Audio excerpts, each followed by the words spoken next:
Hello everyone and welcome back to my channel. My name's Shofar Girl and this is my shofar.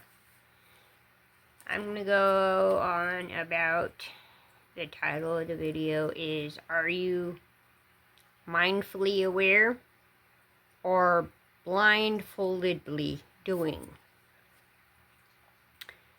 So, mindfully aware.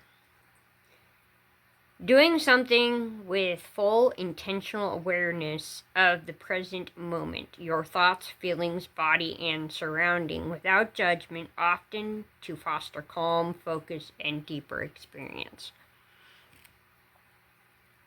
Blindfoldedly doing, you're doing something with your eyes covered, preventing you from seeing, or metaphorically, without full knowledge, thought, or awareness, acting unthinkably? Yeah, okay. Or without understanding the facts. Now, with that in mind, my teaching I'm going to give you, or something I'm going to share with you, on how you can put the Bible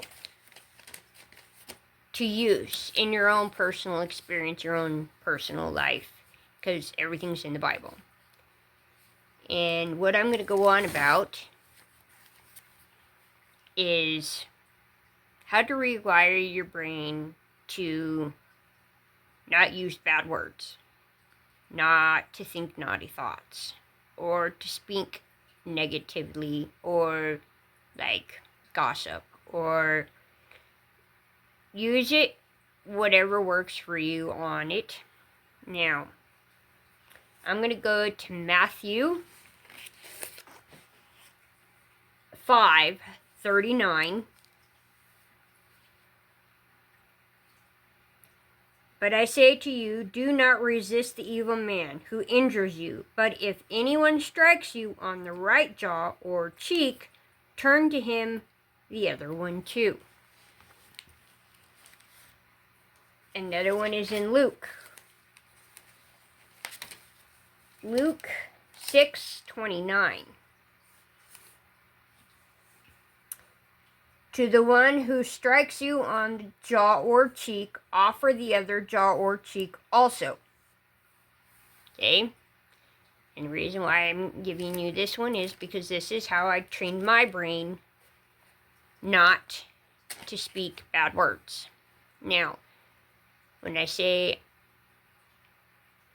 to strike the cheek, well, don't beat yourself up. Don't knock yourself out. But it's like when little kids learn that a hot stove can hurt you. It's a pain response, learning response. And so when I say a bad word, okay? Bad word. Cheek. You're hitting your cheeks, okay? Or naughty thought. It's the pain that you're giving yourself and the words you're using to basically rewire, kickstart your brain to be more mindful over being blindfoldedly doing those things, okay? And I have a story that goes with this that you might get a kick out of. I started doing this a while ago because of the fact that me speaking bad words was one of my difficulties of doing, and reading these passages, have them with you, and if you could read them after you've done this is very helpful as well, because it also helps you remember not to do these things because of what it states in the Bible. So it's basically like, you are doing these naughty things and it's against God, so why continue to do them? And that's why I started doing this, because of the fact that it's basically whoever I'm doing it in front of, like my daughter. She didn't understand why I was doing it. She was blindfoldedly seeing what was going on, but it didn't connect the dots. When I started going like this, she was wondering why. She kept asking. I think she did it like 3 times before she fully got the concept of what I was doing, because I had explained it to her multiple times. It got to the point where I told her that I was training my brain not to cuss anymore. And so that's why I was doing it. And then it got to the point of where I had to do it less and less, and I didn't have to do every cheek. I had to do only reminders, because it got to the point of where it only happened once in a while, to the point of where I only had to do reminders. Okay? And then it got to the point of where I wasn't slapping myself at all anymore, and she was around, and it slipped out, and she's like, "Mom, you didn't slap yourself."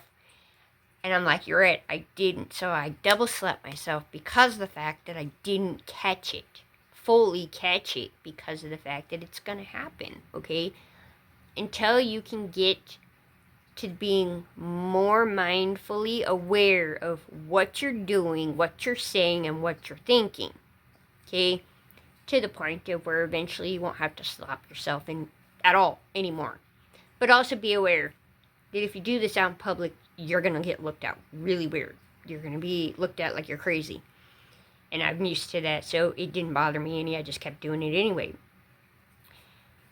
But the point is I wanted to share this to help others that are having similar issues in how to not do it. When they are aware that they're doing it, they're just not sure how to rewire their brain not to do it.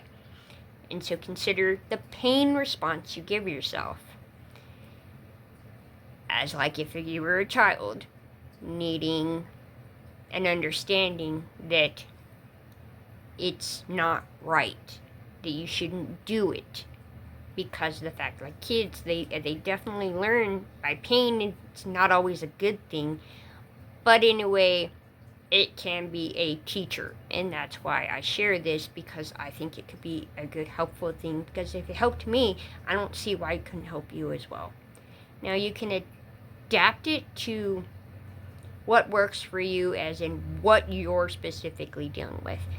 But remember, it's got to be a kind of a pain response that's going to cause your brain to rethink that, especially when you create that pain and say those words, because it's the pain, saying those words and stopping and thinking about what you just did is what helps rewire and re-kickstart your brain into being more and more aware of what you're doing, what you're thinking, what you're saying.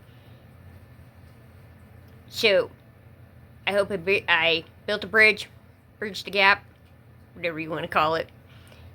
Hope you learned something. If you like my videos, hit the like button. If you want to continue with me on my journey, hit the subscribe button. And if you want to donate and help me continue making videos and spreading the word, the link is down in the description box. And I hope you learned something. God bless. I love you all, and I'll see you in the next one.